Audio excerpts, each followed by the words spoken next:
Ambulance নাকি অনেকক্ষণ পরে আসছে, বিলতি হয়তো আছে, অনেকক্ষণ পরে আসছে। তোমার এই যে অ্যাম্বুলেন্স আসতো, ছেলেটাকে যদি হসপিটালে নিয়ে যাইতো তাহলে ছেলেটা হয়তো বাঁচতে পারতো। এই বাজেটে রাজ্য সরকার 10,000 প্লাস 1,000 11,000 টাকা তাদের জন্য বরাদ্দ করেছেন। তাদের বক্তব্য, এই টাকাতে সংসার চালানো সম্ভব নয়, মানসিক চাপের মধ্যে রয়েছে এ রাজ্যে প্রতিটি সিভিক।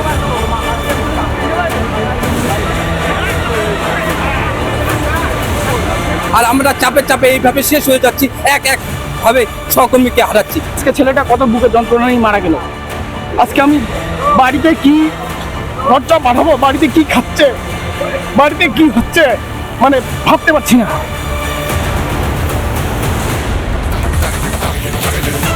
এই ঘটনা উত্তরবঙ্গের, এই ঘটনা শিলিগুড়ির।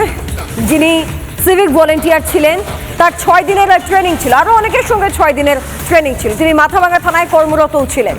সেই ট্রেনিং চলাকালীনই তার মৃত্যু হলো পুলিশ ব্যারাকে। রাত্রেবেলা শরীর খারাপ হয়েছিল, বুকে ব্যথা করছিল, তিনি জানিয়েছিলেন, কিন্তু রাত ভর কোনো ব্যবস্থা নেওয়া হয়নি বলে অভিযোগ। তারপর তার মৃত্যু।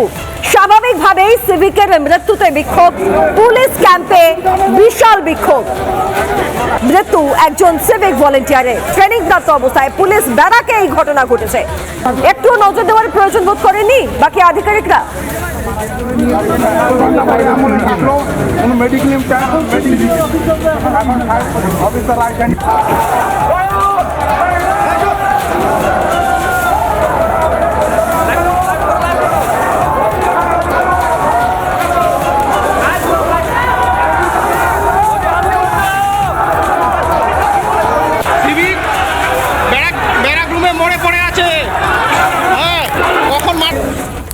মমতা বন্দ্যোপাধ্যায় সিভিক ভলেন্টিয়ার নিয়ে বারবার ঢাক পেটান, তাদের ভাতা বাড়িয়ে দেন, তাদের নাকি পুলিশে নিয়ে আসা হবে, বিভিন্ন প্রতিশ্রুতি দেন। তাদের আগে বেঁচে থাকতে দিন মাননীয় মুখ্যমন্ত্রী। আপনার রাজ্যে ক্যাম্পে বিনা চিকিৎসায় মৃত্যু হয়েছে সিভিক ভলেন্টিয়ারের, কি অভিযোগ করছেন বাকিরা দেখুন।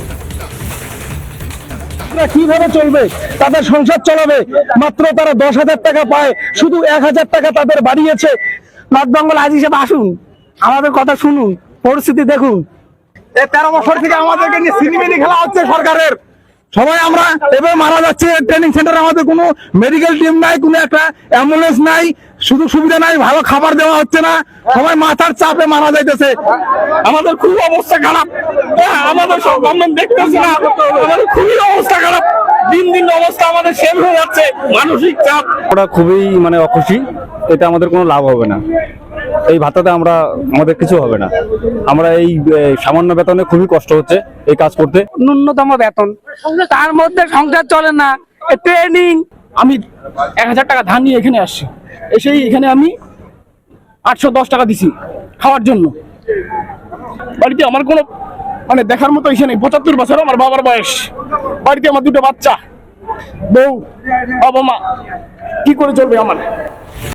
নানা ধরনের কন্টেন্ট দেখার জন্য লাইক করুন, শেয়ার করুন আমাদের ফেসবুক পেজ, সাবস্ক্রাইব করুন আমাদের ইউটিউব চ্যানেল।